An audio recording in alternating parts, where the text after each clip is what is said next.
Ayun oh, ayos pala yun. Ayos. Yan, makakuha kayo dyan sa tabi. Dadampot nyo lang, ano? Oo. Ito guys, oh. Makakuha kayo dyan.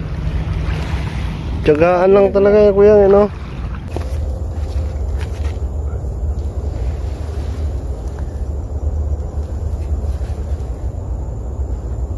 Yun guys, isa sa problema sa low elevation na camping is yung lamok, insekto tsaka lamok. Yun po yung ano, kasi talagang napakadaming lamok, so kailangan nakapaghanda kayo.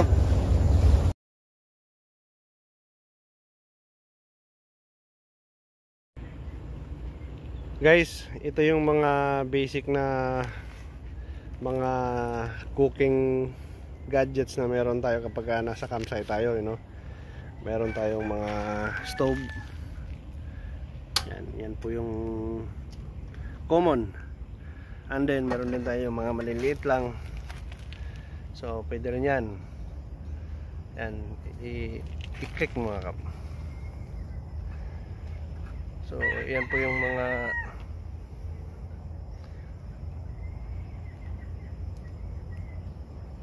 yun, okay na, tapos na. Yan. Yan. Yan yung flame nya, oh. Napakikita nyo. Yan. So yan po yung basic na mga meron tayo sa campsite. So meron din yung mga iba na mga high caliber na mga stoves, mga rocket stoves na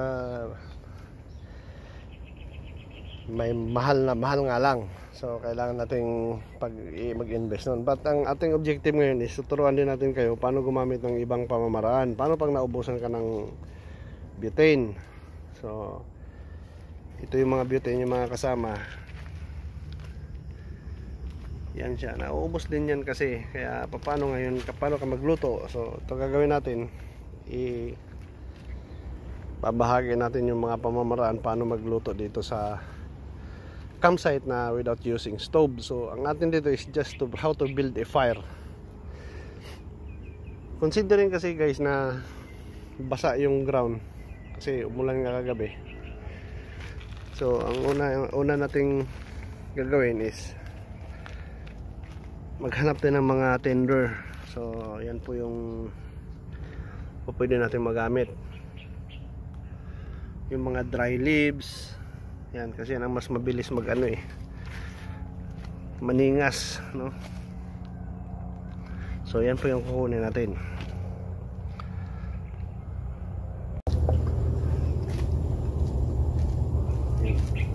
Gagamitin natin guys kapag alternate is pwede tayong gumamit ng lighter or pwede tayong gumamit ng mga splint. Pwede natin gumamit ng ganito, diba? Or this one. So, meron din kasi siyang pwedeng magiging ano ng fire sa ano dulo, diba? Ito yung mga basic na yan, oh. So tingnan natin mga kaibigan kung paano natin ito sindihan. Ako kasi meron akong hacks na ginagawa nito, yung mga kasi mas mabilis kasi mag-contact yung fire sa flints kapag cotton ang ginagamit. So nagdadala ko palagi ng cotton. In this case, since na naubusan nga ako ng cotton para dun sa first aid kit natin, itong cotton buds ang ginagamit ko. So which is ito mga kaibigan, isang piraso na lang. So titingnan natin kung paano natin paganahin. So kailangan natin ihiwalay yung cotton dito sa stick nya.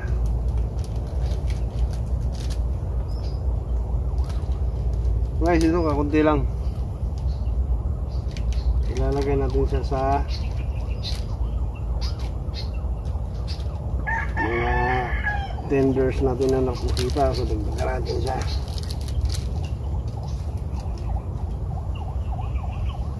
Pero kapag papel yan, kap,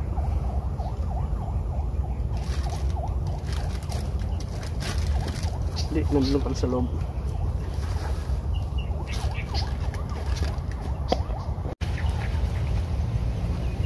So, ito yung kapirasong cotton, guys. Lalagyan natin ito rito sa ng tender natin. Pero dapat meron tayong ready na papel. So, lalagyan natin ng papel yan para mabilis siyang magtapoy.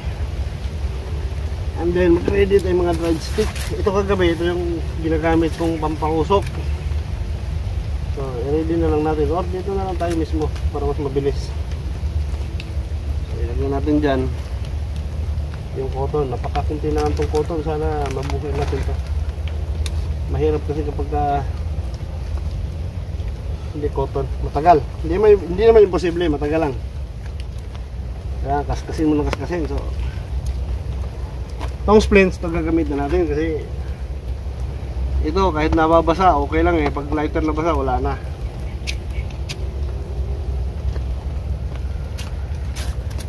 Yan. Nadali.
Kanan to.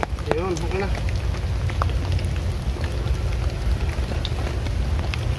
Yan guys, madali lang siya pagka ang gamitin mo ay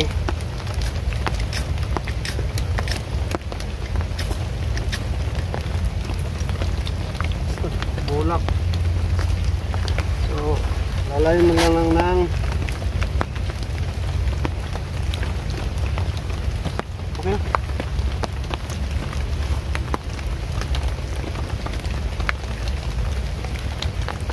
Practicein nyo rin to sa bahay, okay lang naman.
So yun, at least meron na tayong fire, no? Gagayin guys, practice nyo lang. Importante kasi na meron din kayong ganito eh. Mahalaga ito kasi lighter, ito yung primary. ito yung backup. So ito yung backup of the backup kasi meron tong rod pa rin sa likod. So yan, pwede tayong magluto yan.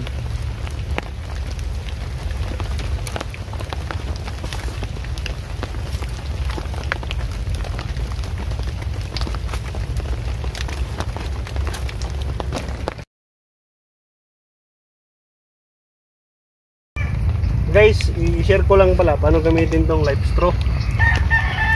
So isa ito sa importante, napaka-importante na gamit na meron ka dapat. Kasi ito talaga nasubukan ko to nung nag-hike kami, na-share ko naman yun sa inyo.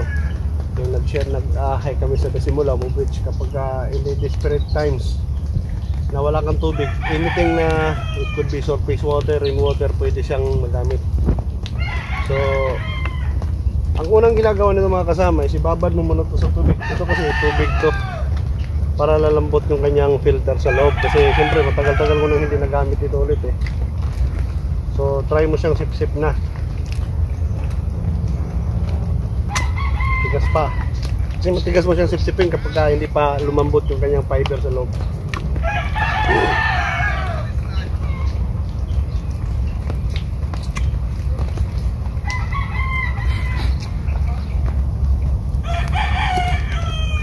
Kaya natin ng ilang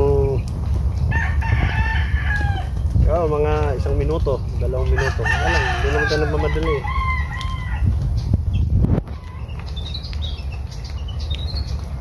Lalo na itong ganitong kondisyon na maulan-ulan, madali ka lang makahanap ng water source kasi siyempre may tubig eh.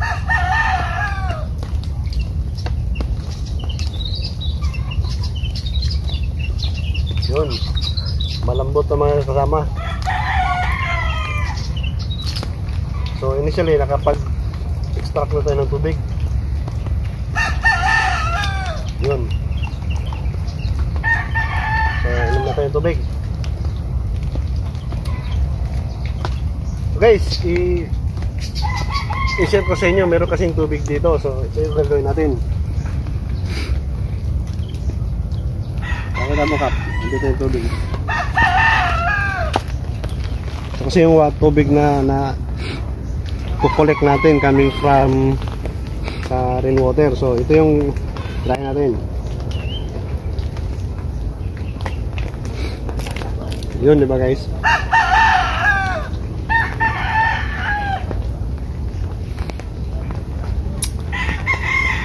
Wala nang tubig guys, maubos na. So ito yun, itong napakahalaga na kasi kapag meron ka nito, so kunti na lang yung problema mo kapag meron ka lang sources of water. At least napipilter niya na yung mga microns. So meron naman to siyang specification. Pakita ko na lang.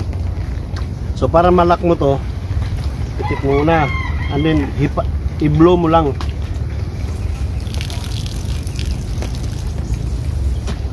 Yun, okay na yun. And then sip-sip kunti para mag-lock yung kanyang sa loob. Sarado mo na. Ito na. Nga lang ito kasi is individual, kaya doon sa amin tig-isa kami nito. Kasi syempre personal kasi, unlike yung ibang mga water filter na may gravity. So ibig sabihin pwede meron siyang mga hoses na papunta doon sa mga container. Ito kasi wala, kailangan mo siyang sip-sipin talaga. So naka-design siya as individual na gadget. So at least mga kasama, mag-invest din kayo, importante ito.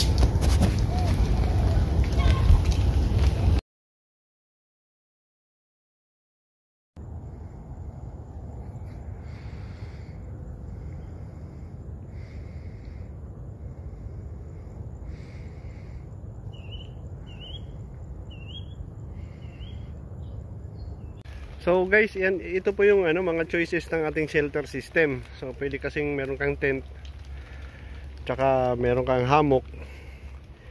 Isa mga kaibigan pala, meron tayo ditong tinatawag na BB bag. Pwede rin kasing makonsider mo to sa mga camping areas. Nga lang, ito kasi bihira lang to makikita, but at least isa din to sa pwede natin makonsider when it comes to shelter pag nasa bug out location. Ito talagang minimalist ka.